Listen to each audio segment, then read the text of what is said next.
before lockdown, we worked really closely with Stowmarket Library to kind of think about what they might like to do with the National Portfolio programme.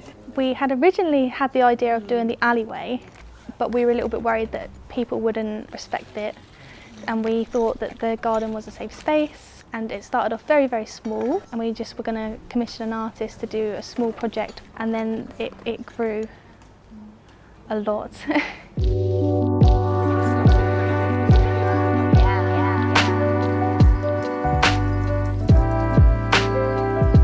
We really wanted the space to be somewhere that would inspire creativity. We worked really closely with the local community to kind of work out what the space should be moving forward, and then lockdown hit as it hit everyone, and we then kind of had to turn on our heels and think about how we could develop the project. So we came up with this idea of let's just open it up and look out to artists and see what they would do with the space. Myself, I was just part of the decision panel, ready to look at it from an environmental perspective, but also that the pictures that were put in were obviously going to have plants that really complemented the space. We had one which was really special from Medici Architects and Foxy Eye Studio, and what was really great about what they were planning to do is they really thought about the environmental responsibility of the space, but also they were literally just over the road from us. I remember when we saw the post, it must have been on social media, and there was this opportunity to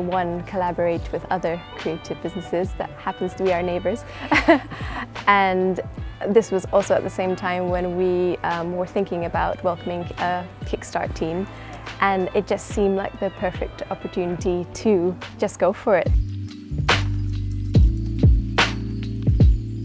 So the original concept of the project was, it took reference from the library about the book binding of paperback and how the pages of a book are woven together with thread. And we've taken that thread and we've tried to weave together the stories of the local community into pages of what we've created a book as a courtyard now. So the artworks, the stitching you see behind us are all stories and creations from local people that have come together to create this larger body of work, the book of the courtyard itself. Environmental sustainability has been at the core of everything we've done with this project, where we've tried to reuse all the materials in the garden itself.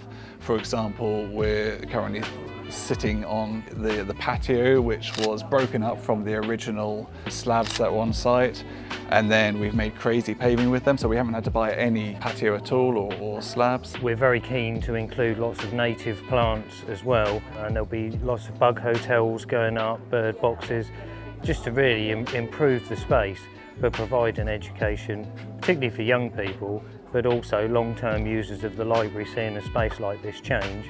I think that will also, provide education, so we're all on level footing. I think when we first came up with the idea of commissioning an artist to kind of look at the space and develop it, I think we thought it was going to be one artist, and it was going to be one artist, one idea, one vision.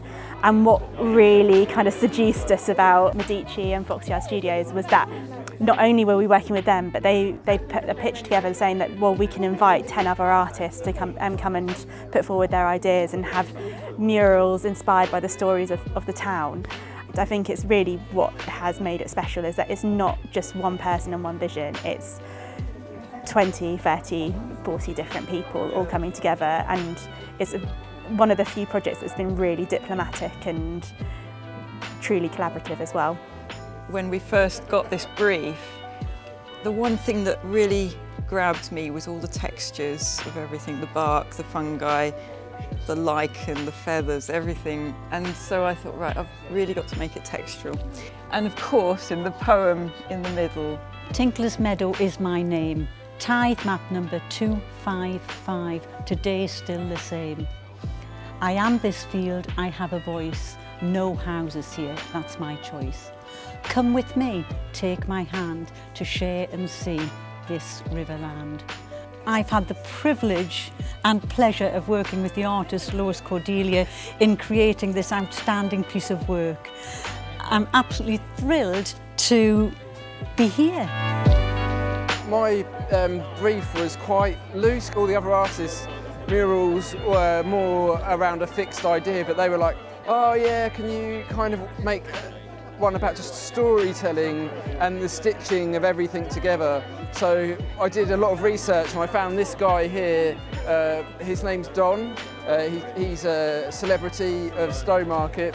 He's got a YouTube channel and he's a historian, and so he is basically my Stowmarket deity. So at the bottom here you've got the children sitting around this sort of embodiment of a person, just taking all this information, and then over the years the tree's growing and then it comes back out of Don, and Don recycles all the history and all the things that are sort of going on. Today's, I guess, a really nice event for Stowmarket, especially with everyone that's been involved. It's very, I think it's very personal. Yeah, just having the workshops that have evolved around getting everyone into the library to all take part. And then that in itself is, I guess, an essence of the community that we're all surrounded in right now. I'm hoping that the regulars will come and use the space. I can picture a few of our regular newspaper readers sitting out here reading the newspapers. I'm hoping that some of the mums from Top Rock and Baby Bounce will come and hang out in here, maybe before or after the session, or even the sessions might be able to be done out here. You can see it's an absolutely fantastic space. For me, it's definitely been, you know, the friends that I've been able to make, lots of the changes that we're trying to make in Stowmarket. It's really nice to know that people are, you know, both passionate about the environment, but also the arts sector as well.